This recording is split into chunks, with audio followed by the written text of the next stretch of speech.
This video is brought to you by the fact that I tried filming it last weekend and didn't realize just how windy it was outside. So instead you get me done up as though I just come out of the shower, gotten ready with you. Will I had to do all that again? Also, isn't this a lovely tapestry given to me by my friend Caitlin? Pre-Raphaelite. When I first went in to film this video, it was going to be a marathon of a video. Like, it was going to be, I don't know how long, probably around 40 minutes long. But because I decided to split it up into parts, that's given me some space to do some editing and keep this from being totally just too much in one bite, I guess. It also means that some people might not ever get to the third part, and that's fine too. Where I last left off, I was coming out of surgery, and this was a obviously very difficult season for me and my family. I was explaining that because of the pain I was in, I was not always like the best or easiest person to be around. And that certainly was the case. I was not always the easiest person to be around for my family members or anybody else. But also during that season of my life, that summer, I did not really engage with many people outside of my family. I expressed before that I was homeschooled from 4th grade onward, and that was the 7th grade-ish era. And though I had some friends through like church, at that time I didn't feel like I had people that were in my life that were friends that were visiting me or spending time with me in any real way. Instead, like, while you might see a lot of like preteen dramas and movies and such set around this like transitional period of 12 to 13 and this like preteen summer vibe, like for me that looked like laying on my couch basically all summer. My mom would go and rent a bunch of movies for me so that I would have some way of entertaining myself. My brothers would put one on for me. The Clock Stoppers was a big popular vote for me and my brothers at that time.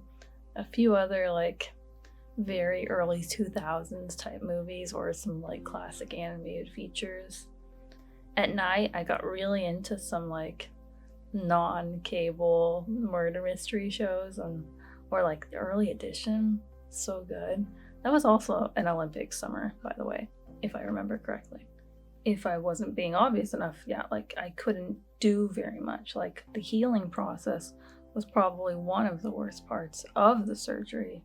I think it's not something that can be understated, really, that when you've had a massive procedure done, like a back surgery, you can't expect that you're going to be able to just move on with your life in a few days or in a week or anything like that. Instead, I relied on other people to help me get ready for the day and get to the couch, lay down, sit up when I needed to sit up, take me to the bathroom, take me to have a bath, like all of that. Like I couldn't do it for myself for at least the initial part of my recovery period. That's also partly why I'm wearing what I'm wearing right now.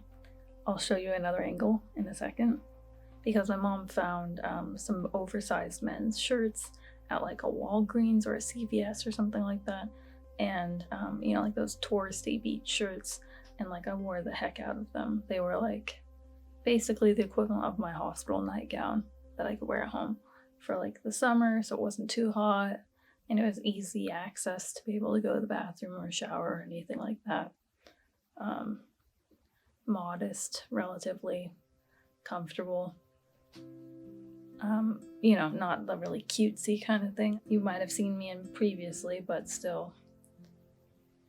But that was the 2004 summer vibe.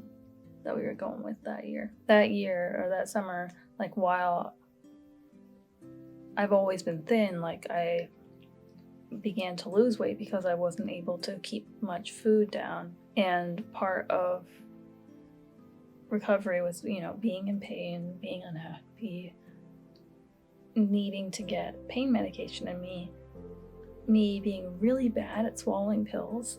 So my parents would do what they were told to do, which was to crush up the pills and put it in my food. And I would take like personal offense to this. It'd be like in my pudding or something, and I'd be like, I can tell there's medicine in it. And it's like, yes, you're supposed to eat it. But I just couldn't do it, and it just made life more miserable for everybody because of it. There was one time where I was trying to convince my mom that I was like ready to eat real food again. So we went to get orange chicken from Panda Express, or she got it for me, and she brought it back. And I just wasn't actually ready to eat real food again. And I just, my stomach would not keep it in. And it was just miserable, unfortunately. There was another time where we were talking about how when I was able to sit up and stand and walk a little bit on my own, we'd be able to go to the movies. And so we went to go see Princess Diaries 2 in theaters. And I remember that by the end of the movie, I was in tears because I just was in pain from sitting and then having to walk the few steps it took to get out of the theater to the car where my dad was already parked and waiting for us to go. I mean, clearly it was not very fun. Or one of the upsides, however, was that that was around the time, a few years earlier, that we had got our first guinea pig, Charlie Doolittle, otherwise known as Pookie. He kind of looked like Stella. She's complaining a little bit. You can see she's been having a watermelon recently. Oh, squishy. He was past that baby phase that guinea pigs go through where they're all squirmy. And instead, kind of like Stella he would just come and rest on my chest so I could watch TV or movie or whatever and just hang out with him and just pet him. And I know a lot of people, when they think about emotional support animals, they think of cats or dogs or animals that have this higher intelligence or a way of connecting with you. But I don't want to underestimate the healing capabilities of having a little friend, even if they're not maybe the most intelligent creatures on earth. Just having somebody else just having an animal that you can interact with and love and to the best of your ability take care of, or my parents did a lot of that for me, obviously, especially during this time. I definitely think that is healing in its own way, especially when you're just a lonely kid, or back at college I brought a guinea pig with me too, so it's definitely something to that.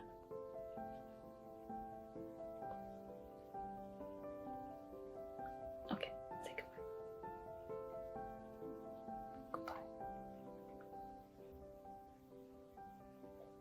Once the healing process was basically done, all that was left to do was at one point I had a minor infection on my lower back, part of my scar. My mom had to clean that out. It's gross.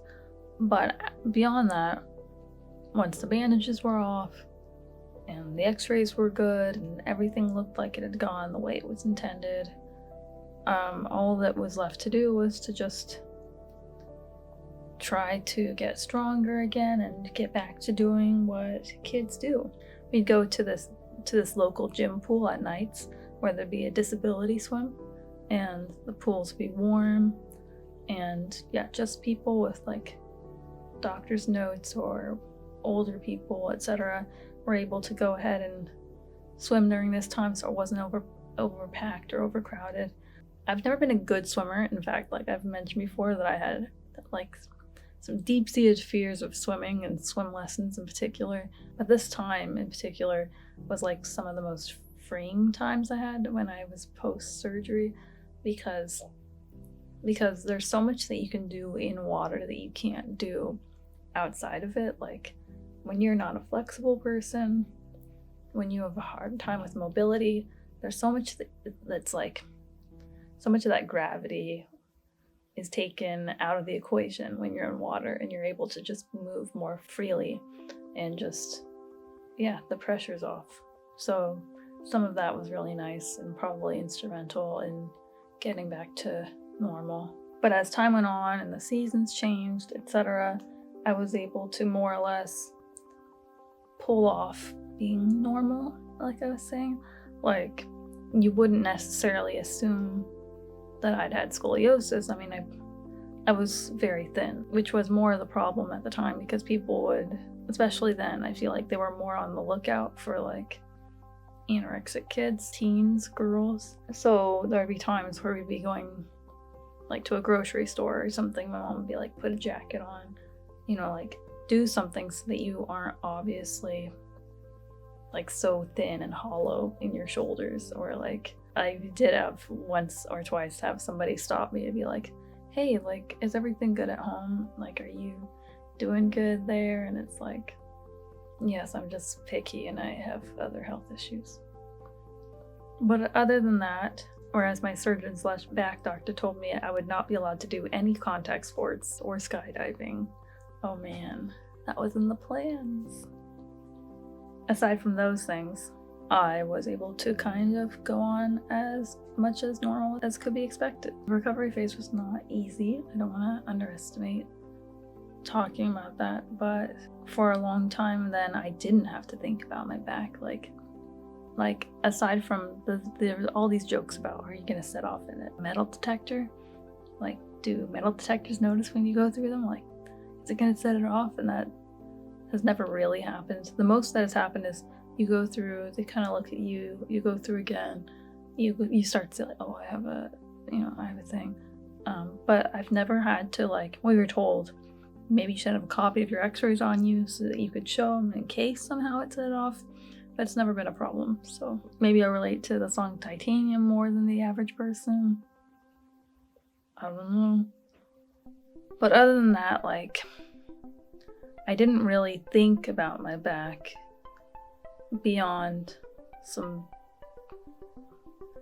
bitterness about surgery and stuff when I was like a moody older teen, or like I didn't really deal with any pain or anything to my memory until more into my 20s that I started to actually deal with any sort of rising chronic issues. There was always this fear that like if I got bumped too hard that like the metal would come undone, then I'd have to have another surgery. Or there were some people that would be like, so when do you get the surgery where they take out the rods and the screws and the stuff? And I was always like, but so far it's not been a problem. But it's only the last few years that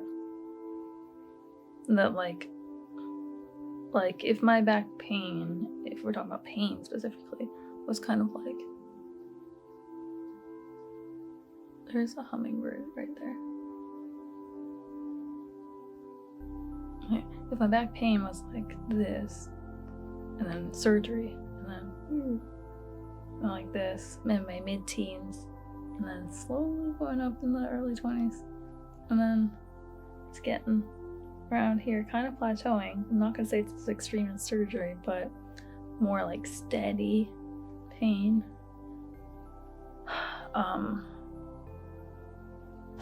Then we decided to try to figure out, like my family and I, like what am I supposed to do with this? Like, how am I supposed to live my life like this? And that's something we're still figuring out. For a long time, I didn't claim the title of disability because I didn't think that my scoliosis or my surgery kept me from doing much, and I thought I can't claim this for myself. Like, I don't want to pretend to be something I wasn't, But I also like don't want to pretend that there wasn't any sort of stigma to that either, so because that was there too. But as I was like going to community college and becoming like overly exhausted by the books you'd have to carry, or like my laptop and my backpack could like ruin my day kind of a thing, and I had to have a heating pad or this and that, and I was like, that slowly like began to progress into some other issues that kind of culminated in me needing to wear the salon paws all the time and start looking for like other solutions, because the salon paws, like once I discovered them and I put them on, it was like such a relief that I don't have to be laying down to feel this way, that I could feel this relief just moving about my day for the most part. But then I was like, oh, I'm turning 30 and I don't want this thing to get worse. I'm only going to get older. That's just the way the world works. So like, what am I supposed to do, or what should I be doing now that I'm not currently doing that could keep this issue from becoming worse? And so around the time I was thinking about this, COVID happened, and so like regular doctor's visits and stuff weren't really a thing. And then COVID just obviously was just not going away. And so I got to a point in October of last year when I finally reached out to the surgeon actually that had performed on me. And even though he is technically like an orthopedic surgeon or an orthopedic doctor for kids, he agreed to meet with me, and he looked at my x-rays and he like measured me and he did all this stuff, and he was like, yep, seems good to me, good job. Okay, admittedly he said I need more vitamin D, judging by my x-rays, but beyond that, like, he wasn't like, he's not a pain doctor, he's the metal guy. So I'm like, okay, but what do I do about the pain though? And luckily, a patient went to my mom's work, and she's a dental hygienist, and she was just telling her about how she found this great chiropractor, and that's where I started doing that. My chiropractor, though he can be kind of curmudgeonly and not always the like chillest person to talk to sometimes, and is definitely not a fan of the metal on my back and the surgery and all of that, has made that very clear, is at least trying to look at my pain and figure out what are things I could be doing to alleviate that. My 13 going on 30 story is that this is the summer that I turned 30,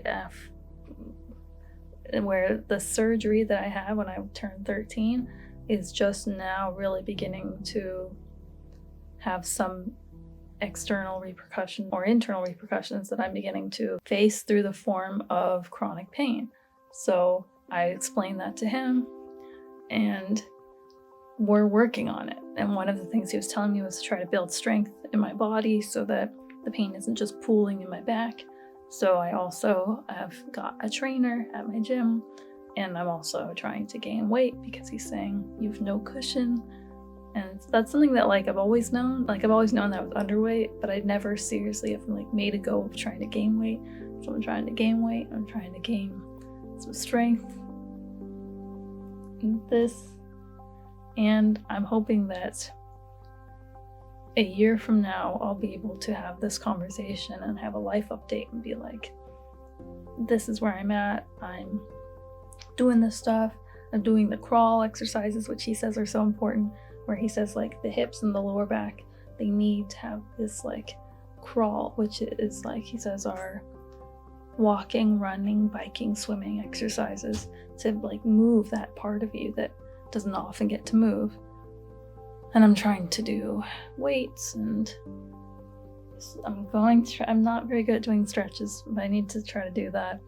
Like, I was one of the people who, when I would try to go to a dance class, or I've never tried yoga, partly because literally I'm just not flexible. I can only do what I can do. And that's always put me off because I just feel bad when I can't do what everyone else is doing.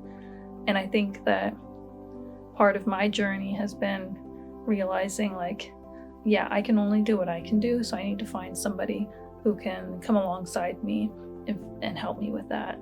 And we'll go on my path together, whatever that looks like. When I look back on what that summer of like recovery looked like then compared to the summer of where I'm at now, I'm very grateful that I've gotten as far as I've gotten now, even though obviously things could be better, but I can only work on what I can work on now. There's no point in being remorseful about things I could have done in the past.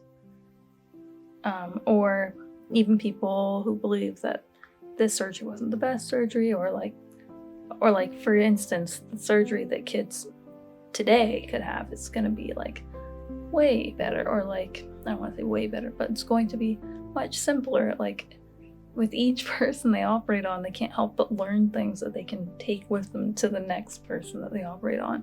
And that's just how life works, you know. My scoliosis story in some ways is over, but in some ways it's going to be with me for the rest of my life. And I'm grateful that I was born in the time that I was born in, and I was able to have the procedures that I was able to have, even if they weren't exactly fun. And I'm very grateful that I have the family that I have that was able to go through this journey with me and is still part of my journey today. My mom still takes me to the chiropractor, and my dad as well. And I know I have their support even as I'm figuring out how to take care of myself better. There may be a fourth part to this video. I'm also willing to answer any questions you may have about scoliosis, my surgery, the process of growing up with it, or what life has been like since the surgery. Totally open to answering any questions about that, or anything else that maybe has come up while watching this that you've wanted to ask about this. Yeah, I know my content's pretty sporadic and irregular, but thank you so much for taking the time to watch these long videos and learn about me and my experiences. I think, good or bad, these experiences are what make us who we are, and they help us have greater empathy for others and other people's experiences, even if we have not lived through them. So thank you for taking the time to educate yourself about scoliosis and about the surgery and about me. It's been 17 years since I had that surgery. 17. And I'm still learning and figuring out what to do with this body. This is the body I got. It's the one I got, so I gotta learn how to take care of it, you know what I'm saying? I'm also thinking about donating it to art or science. Not for a while though, but someday. Alright. Alright, bye-bye.